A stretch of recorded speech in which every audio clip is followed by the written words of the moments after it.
The company is LandPro, based in Oswego, Illinois. Managing broker owner is Ray Brownfield, who joins us from time to time throughout the year to talk about a very precious commodity, farmland.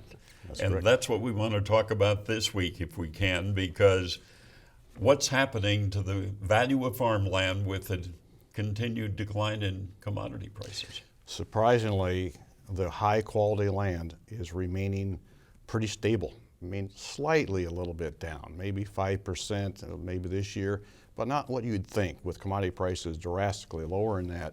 The lesser quality ground with non-tillable perhaps, drainage issues are a big thing. That's where we see a bigger decline in farmland, which makes sense.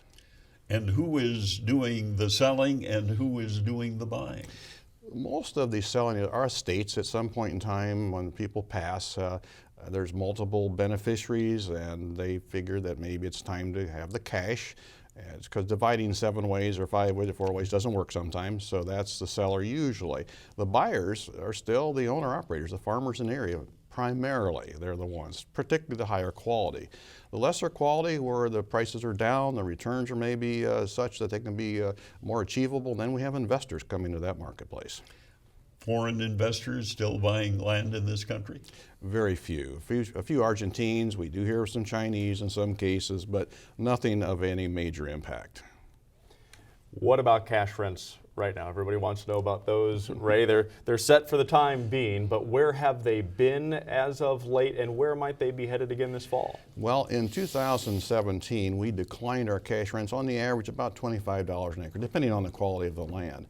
17 is where we went to. Now 18 is a big question. Where's commodity prices going to go? I wish I knew. I would hope that for everybody's part we can remain stable, but we don't know that yet, and so we'll have to wait. It could be another big pressure. Big pressure. Have those land values and cash rents and crop prices all kind of work together, or is one being a little more stubborn than the other when it comes to being where maybe crop prices are? Well, I'd say the land values may be a little more stubborn to the buyer at least, because they like to see them come down some, and I understand that.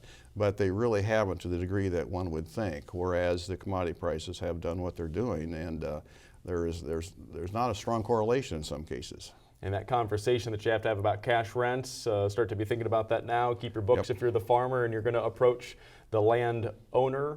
In your estimations, what's the best way to do that? Well, we'll be actually with the operator now, and of course today we have such an unusual season, nobody knows for sure, and we're a little bit on the bearish side actually. But as we get into August and September, those discussions will start. We always keep our landowners informed. Here's what's going on out there, folks. So you're aware of there's pressure. It's not going up. So if anything, it'll maybe go down a little bit from their viewpoint. They hope not, but it could, and we have to understand the business. Ray will be back with us later in the program to talk about interest rates and their impact in the farm economy.